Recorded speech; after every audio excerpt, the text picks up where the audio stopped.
اعوذ باللہ من الشیطان الرجیم بسم اللہ الرحمن الرحیم الحمد للہ رب العالمین الرحمن الرحیم مالک یوم الدین ایاک نعبد و ایاک نستعین اهدنا الصراط المستقيم صراط الذين أنعمت عليهم غير المغضوب عليهم ولا الضالين آمین صدق اللہ العظیم۔ آج ہم کو سورہ فاتحہ کی تفسیر پڑھنی ہے۔ سورہ فاتحہ یہ قرآن کریم کی پہلی اور نہایت اہم سورت ہے۔ اس کی اہمیت کی وجہ سے اس کے متعدد نام ہیں جو اس کی کمالات پر دال ہے۔ اس کے کچھ نام درج ذیل ہے۔ اس میں سب سے پہلا جو نام ہے وہ الصلاۃ ہے، یعنی کہ سورہ فاتحہ کا سب سے پہلا جو نام ہے الصلاۃ۔ سورہ فاتحہ کا ایک نام الصلاۃ بھی ہے۔ یہ سورت نماز کی ہر رکعت میں پڑھی جاتی ہے۔ اس کو پڑھے بغیر نماز نہیں ہوتی، اس لیے ایک حدیث قدسی میں اس کو الصلاۃ فرمایا۔ اللہ تعالیٰ ارشاد فرماتے ہیں، میں نے نماز کو یعنی سورہ فاتحہ کو اپنے اور بندے کے درمیان آدھا آدھا بانٹ رکھا ہے۔ ساری 3 آیتوں میں اللہ کی صفات کا بیان ہے اور ساری 3 آیتوں میں بندے کی دعا ہے۔ یہ حدیث مسلم شریف میں ہے۔ نمبر 2، اس سورت کو سورۃ الحمد بھی کہتے ہیں، جس کا پہلا کلمہ الحمد ہے، یعنی الحمدللہ رب العالمین میں الحمد ہے، اور جس میں اللہ تعالیٰ کی بھرپور تعریف ہے۔ تیسرا نام فاتحۃ الکتاب بھی کہتے ہیں، یعنی کہ سورہ فاتحہ کو فاتحۃ الکتاب بھی کہتے ہیں، یعنی قرآن کریم کا دیباچہ، پیش لفظ۔ فتح کے معنی ہے، یعنی کہ جو فاتحۃ الکتاب اس کے معنی ہے فتح کے معنی، فتح کے ہے کھولنا۔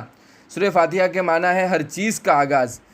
اسی وجہ سے امام بخاری رحمۃ اللہ علیہ فرماتے ہیں کہ قرآن کریم کی پہلی سورت کا نام فاتحۃ الکتاب 2 وجہ سے ہے۔ ایک یہ کہ یہ سورت قرآن میں سب سے پہلی لکھی گئی۔ دوم، نماز میں قرأت اسی سورت سے شروع کی جاتی ہے۔ یہ امام بخاری رحمۃ اللہ علیہ کا قول ہے۔ چوتھا اس سورہ فاتحہ کو چوتھا نام جو دیا گیا ام الکتاب، یعنی کہ قرآن کی ماں، یعنی اصل ماں سے اولاد متفرع ہوتی ہے۔ اسی صورت میں پورے قرآن کے مضامین کا خلاصہ آ گیا ہے۔ جی، پانچواں جو نام دیا گیا ہے اس کو سورۃ الشفا بھی کہتے ہیں، یعنی کہ سورہ فاتحہ ہر بیماری کی شفا ہے۔ اس سورت کے ذریعے عام بیماریوں کو اور خطرناک بیماریوں، زہر وغیرہ کو جاڑا جا سکتا ہے۔ حضرت ابو سعید خدری رضی اللہ تعالیٰ عنہ اس سورت کے ذریعے ایک سانپ کانٹے کو جاڑا تھا اور وہ شفایاب ہو گیا تھا۔ جی، آگے اللہ تعالیٰ آگے اس سورت کے بارے میں، یہ سورت کے فضائل کیا ہے ہم اس کو جانیں گے۔ سورت کے فضائل میں سے ایک فضیلت یہ ہے کہ نبی اکرم صلی اللہ علیہ وسلم نے قسم کھا کر ارشاد فرمایا کہ سورہ فاتحہ جیسی سورت تورات، زبور، انجیل اور قرآن پاک میں تورات، زبور، انجیل اور قرآن میں نازل نہیں کی گئی۔ یہی وہ بار بار پڑھی جانے والی 7 آیتیں ہیں اور قرآن عظیم ہے، یعنی کہ پہلی کتابوں میں تورات، زبور، انجیل میں یہ صورت نازل نہیں کی گئی۔ دوسری فضیلت یہ ہے کہ ایک دن حضرت جبرائیل علیہ السلام نبی اکرم صلی اللہ علیہ وسلم کی خدمت میں حاضر تھے۔ اچانک آسمان سے ایک آواز آئی۔ حضرت جبرائیل امین علیہ السلام نے اوپر نظر اٹھا کر دیکھا اور کہا کہ آج آسمان کا ایک ایسا دروازہ کھلا ہے جو اس سے پہلے کبھی نہیں کھلا۔ اس دروازے سے ایک فرشتہ اترا اور عرض کیا، یا رسول اللہ، میں آپ کو مبارکباد دینے کے لیے حاضر ہوا ہوں۔ آپ صلی اللہ علیہ وسلم کو 2 ایسے نور دیے گئے جو اس سے پہلے کسی نبی کو نہیں دیے گئے، ایک سورہ فاتحہ، دوسرے سورہ بقرہ کی آخری آیتیں۔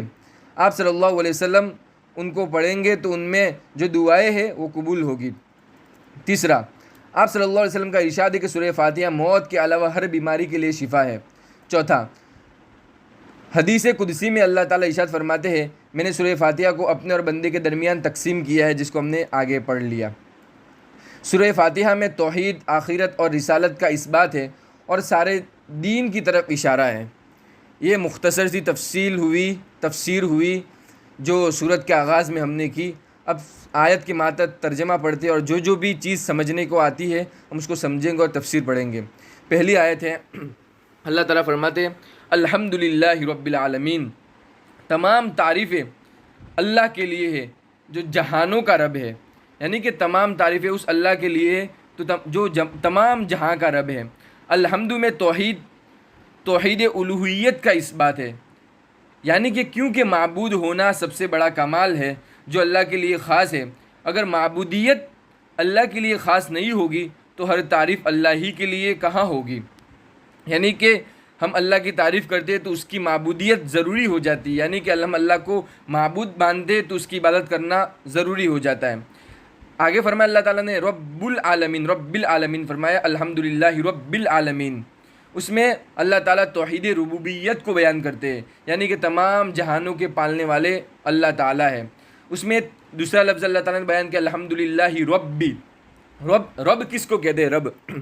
رب کہتے ہیں پالنہار کو، یعنی کہ ایسے معبود جو ایک چیز کو، جو چیز وجود میں نہ ہو اس کو دوبارہ پیدا کرے، یعنی کہ اس کو وجود میں لائے، جو چیز پہلے نہ تھی اس کو وجود میں لانے والا اس کو رب کہتے ہیں، اور اس کے بقا کے اشیاء اور بقا کی چیز کو اور اس کے اسباب کو بھی مہیا کرے اس کو رب کہتے ہیں، اور جو اس کو انتہا تک پہنچائے اس کو رب کہتے ہیں۔ دوسری آیت ہے الرحمن الرحیم، جو تمام جہانوں کا بادشاہ اور رحمان اور رحیم ہے۔ فرماتے ہیں کہ تمام جہانوں کا رحمان اور رحمان بھی اور رحیم بھی ہے۔ رحمان میں رحیم کے مقابلے میں زیادہ حروف ہے۔ رحمان کہتے ہیں، رحمان رحیم کے مقابلے میں عام ہے، عموم ہے اس کے اندر۔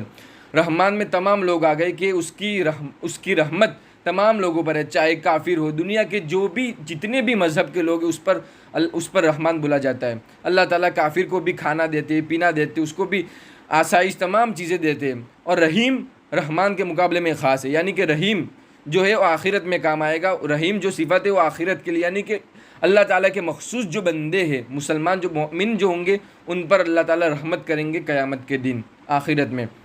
تیسری جو آیت ہے مالک یوم الدین، اللہ تعالیٰ روز جزا کا مالک ہے، یعنی کہ قیامت کے دین کا اس وقت جو بھی ہوگا اللہ تعالیٰ اس کا مالک ہوگا، یعنی کہ اس دن کوئی شخص نہ ظاہراً اور نہ مجازن اور نہ ظاہراً کسی چیز کا کوئی شخص کوئی مالک نہیں ہوگا، صرف اللہ ہی مالک ہوگا ہر شخص کا۔ آگے اللہ تعالیٰ فرماتے ہیں ایاک نعبد و ایاک نستعین، یعنی کہ ہم کہہ رہے ہیں اللہ تعالیٰ سے کہ ہم آپ ہی کی عبادت کرتے ہیں اور ہم آپ ہی سے مدد مانگتے ہیں،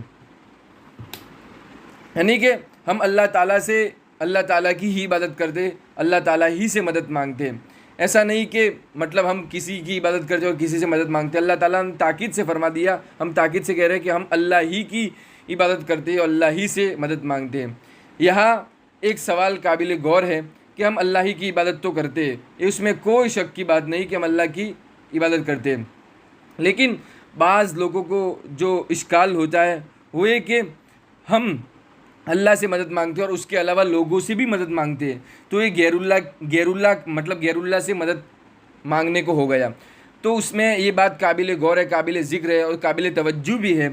فوائد شیخ الہند رحمۃ اللہ علیہ میں جو لکھا ہے کہ ہاں اگر کسی مقبول بندے کو محض واسطہ رحمت الہی اور غیر مستقل سمجھ کر استعانت ظاہری اس سے کرے تو یہ جائز ہے۔ یہ استعانت در حقیقت حق تعالیٰ ہی سے استعانت ہے، یہ توسل کا مسئلہ ہے، اس کو استعانت مجازن کہا ہے۔ یہ بات نہ سمجھنے کی وجہ سے لوگوں کو اعتراض کا موقع مل گیا۔ یہ فوائد شیخ الہند میں لکھا گیا ہے، یعنی کہ حضرت شیخ الہند رحمۃ اللہ علیہ نے اس کو لکھا ہے، یعنی کہ ہم اللہ ہی کسی بندے سے مدد مانگتے لیکن اس کو غیر مستقل سمجھتے، محض اس کو واسطہ رحمت الہی بناتے، تو اس طرح مانگنا انہوں نے جائز قرار دیا ہے۔ اس کے بعد والی جو آیت ہے وہ یہ کہ اہدنا الصراط المستقیم، ہم اللہ سے دعا مانگتے ہیں کہ اللہ تعالیٰ ہم کو ہدایت دے سیدھے راستے کی، یعنی کہ صراط مستقیم کی۔ بھٹکنے والے راستے سے ہم کو بچا، صراط مستقیم والے راستے کی ہم کو ہدایت دے۔ یہ تمام چیزیں اللہ نے بیان کی، اپنی صفات کو بیان کیا۔ پھر ہم نے اللہ سے مدد مانگی اور اللہ کی ہم نے کہا کہ ہم آپ ہی کی عبادت کرتے اور ہم آپ سے ہی مدد مانگتے۔ اس کے بعد ہم اللہ تعالیٰ سے کہہ رہے ہیں کہ اللہ تعالیٰ ہم کو صراط مستقیم والی رہنمائی کر، گائیڈ کر، صراط مستقیم والا بنا، اس پر چلنے والا بنا۔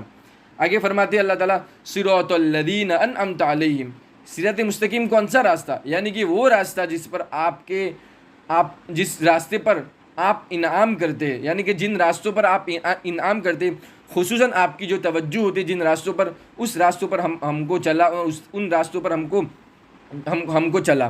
آگے اللہ تعالیٰ فرماتے غیر المغضوب علیہم ولا الضالین، ہم نے یہاں سے اللہ تعالیٰ فرماتے کہ ہم کو بچا، ہم کہتے ہیں اللہ تعالیٰ سے کہ ہم کو بچا ایسے راستے سے جس پر آپ کا غضب ہو، یعنی کہ جس راستے پر چلنا آپ پسند نہ کرتے اور اپنے بندے کو چلانا بھی پسند نہ کرتے ہو، ایسے راستے کی ہماری حفاظت فرما۔ یہاں غیر المغضوب سے مراد یہود ہے اور ولا الضالین سے مراد یہ نصارہ ہے، یعنی کہ ہم کو یہود اور نصارہ کے راستوں سے بچا، کیونکہ وہ دونوں جو فرقے تھے، انہوں نے اللہ کے نبی کی جب شریعت آئی، اللہ کے نبی کو جب نبی بنایا گیا تو اس وقت انہوں نے ان کا انکار کیا، جس کی وجہ سے اللہ تعالیٰ نے غیر المغضوب علیہم ولا الضالین میں ان کو داخل کر دیا۔ جی، یہ سورت کی تفسیر تھی، یہ سورہ فاتحہ کی تفسیر تھی، الحمدللہ اللہ کے فضل سے مکمل ہو گئی۔ اس کے بعد جو سورت ہے سورہ بقرہ ہے، انشاءاللہ ہم اس کی کل تفسیر پڑھیں گے۔ یا ہم نے اللہ تعالیٰ سے دعا کی کہ اللہ تعالیٰ ہم کو سیدھے راستے پر چلا، آخری آیتوں میں سیدھے راستے پر چلا، تو ہم اس کے بعد جو کتاب جو پڑھیں گے سورہ بقرہ، اس میں پہلی الف لام میم ذالک الکتاب لا ریب فیہ، اس قرآن کے بارے میں، مطلب یہ قرآن ہے جس میں کوئی شک نہیں ہے، یعنی کہ وہی قرآن پر ہم کو چلا۔ یہ جی انشاءاللہ ہم کل دوبارہ سورہ بقرہ میں ملیں گے۔ اللہ تعالیٰ آپ کے سننے کو قبول فرمائے۔ انشاءاللہ کل ملتے ہیں۔ السلام علیکم ورحمۃ اللہ وبرکاتہ۔